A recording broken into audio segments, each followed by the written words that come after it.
ನಮಸ್ತೆ ಸ್ನೇಹಿತರೆ, ನಾನು ನಿಮ್ಮ ಪ್ರವೀಣ್. ಗುರುಭಕ್ತಿ ಯೂಟ್ಯೂಬ್ ಚಾನಲ್ಗೆ ಸ್ವಾಗತ, ಸುಸ್ವಾಗತ. ಹಲವಾರು ಕಡೆಗಳಲ್ಲಿ ಜಾತಕ ಇತ್ಯಾದಿಗಳನ್ನ ತೊಗೊಂಡೋಗಿರ್ತೀವಿ, ಹಲವಾರು ಕಡೆಗಳಲ್ಲಿ ಪ್ರಶ್ನೆ ಇತ್ಯಾದಿಗಳನ್ನು ಹಾಕಿರ್ತೀವಿ.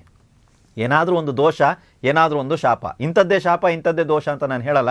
ಏನಾದರೂ ಒಂದು ದೋಷ, ಏನಾದರೂ ಒಂದು ಶಾಪ, ಇದು ವ್ಯಕ್ತಿಗತವಾಗಿ ವೈಯಕ್ತಿಕವಾಗಿ ಪ್ರತಿಯೊಬ್ಬರಿಗೂ ಬರ್ತಾ ಇರ್ತದೆ. ಸರ್ಪದೋಷ ಇರ್ಬೋದು, ಪಿತೃದೋಷ ಇರ್ಬೋದು, ರಾಹುಕೇತು ದೋಷ ಇರ್ಬೋದು, ಏನೇ ಇರ್ಬೋದು, ಶಾಪಗಳು ಕೂಡ ಆಗಿರಬಹುದು.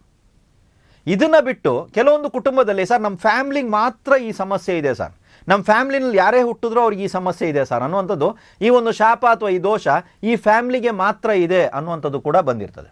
ಈ ಮನೆಯಲ್ಲಿ ಗಂಡು ಮಕ್ಕಳಿದ್ರೆ ಈ ಥರ ಆಗುತ್ತೆ ಸರ್. ಸರ್ ಹೆಣ್ಣು ಮಕ್ಕಳಿಗೆ ಮಾತ್ರ ಈ ಥರ ಸರ್, ಮದುವೆ ಆಗಿರೋ ಮಕ್ಕಳಿಗೆ ಮಾತ್ರ ಈ ಥರ ಸರ್, ಮದುವೆ ಆದವ್ರು ಯಾರು ಇಷ್ಟು ವರ್ಷದ ಮೇಲೆ ಹಿಂಗಿರಲ್ಲ ಸರ್, ಇಲ್ಲಿ ಬಂದ್ಬಿಟ್ಟು ಮದುವೆ ಆಗೋದಕ್ಕೆ ಇಷ್ಟು ವರ್ಷ ದಾಟಲೇಬೇಕು, ಇಲ್ಲಾಂದ್ರೆ ಮದುವೆ ಆಗಲ್ಲ, ಅದಕ್ಕೆ ಮುಂಚೆ ಆಗಲ್ಲ.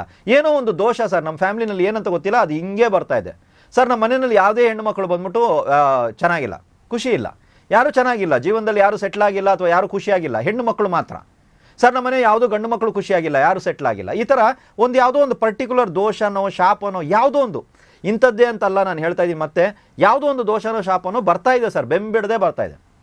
ನಾನು ಕೂಡ ಭಾಳಷ್ಟು ಕಡೆಗಳಲ್ಲಿ ಪೂಜೆ ಪುರಸ್ಕಾರ ಇತ್ಯಾದಿಗಳನ್ನ ಮಾಡಿದ್ದೀನಿ, ಭಾಳಷ್ಟು ಕಡೆಯಲ್ಲಿ ಪರಿಹಾರ ಇತ್ಯಾದಿಗಳನ್ನ ಮಾಡಿದ್ದೀನಿ.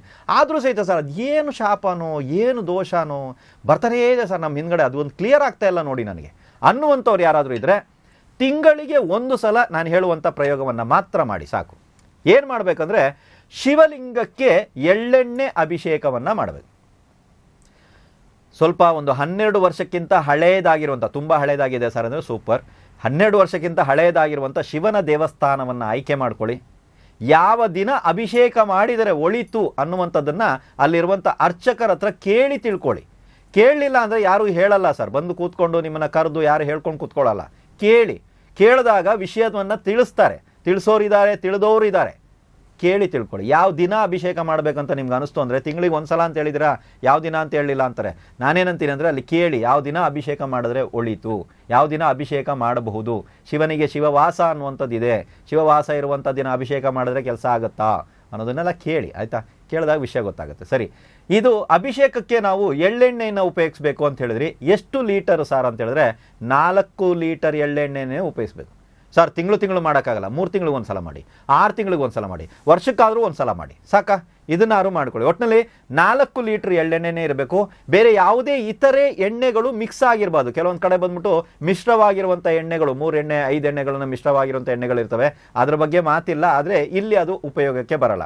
ಇದರ ಜೊತೆಗೆ ಏನು ಮಾಡಬೇಕಂದ್ರೆ, ಅದೇ ದೇವಸ್ಥಾನದಲ್ಲಿ ಕನಿಷ್ಠ ಪಕ್ಷ 2 ದೀಪವನ್ನು ತಾವು ಬೆಳಬೇಕು. ಅದು ಕೂಡ ಎಳ್ಳೆಣ್ಣೆ ದೀಪನೇ ಆಗಿರಬೇಕು, ಆಯಿತಾ? 2 ದೀಪ ಕನಿಷ್ಠ ಸರ್. ಗರಿಷ್ಠ ಅಂದರೆ 5, 11, 21, 54, 108 ನಿಮ್ಮಿಷ್ಟ. ಕನಿಷ್ಠ 2 ದೀಪ, ಆಯಿತಾ? ಮಣ್ಣಿನ ದೀಪ ಇದ್ರೂ ಸಂತೋಷ. ಅದೇ ದೇವಸ್ಥಾನದಲ್ಲಿ ದೇವರಿಗೆ ಎಳ್ಳೆಣ್ಣೆ ಅಭಿಷೇಕ, ಅದೇ ದೇವಸ್ಥಾನ ದೇವರಿಗೆ ಬಂದ್ಬಿಟ್ಟು ಎಳ್ಳೆಣ್ಣೆಯಲ್ಲಿ ಇರುವಂಥ ದೀಪವನ್ನು ಹಚ್ಚಿ ಬರುವಂಥ ಭಕ್ತಾದಿಗಳಿಗೆ ದೇವರಿಗೆ ಒಂದು ನೈವೇದ್ಯವನ್ನು ಮಾಡಿ ಪ್ರಸಾದವನ್ನು ಹಂಚಬೇಕು. ಏನು ಸಾರ್ ಅದು ಅಂತ ಹೇಳಿದ್ರೆ, ಒಂದು ಮೊಸರನ್ನ ಅಥವಾ ಪುಳಿಯೋಗರೆ, ಮೊಸರನ್ನ ಅಥವಾ ಪುಳಿಯೋಗರೆ, ಮೊಸರನ್ನ ಮತ್ತು ಪುಳಿಯೋಗರೆ ಸರ್ ಆಗಲ್ಲ, ಪುಳಿಯೋಗರೆ ಅಥವಾ ಮೊಸರನ್ನ. ಇದನ್ನು ಕನಿಷ್ಠ ಪಕ್ಷ ಒಂದು 11 ಜನರಿಗಾರು ಹಂಚಬೇಕು. ಎಷ್ಟು ಸರ್ ಮಾಡಲಿ ನಾನು ಅಂದರೆ, ಕನಿಷ್ಠ ಒಂದು 11 ಜನರಿಗಾರು ಸಿಗೋ ಥರ ಇರಬೇಕು. ನೀವ್ಯಾರು ಇದನ್ನು ಸೇವಿಸಬಾರ್ದು.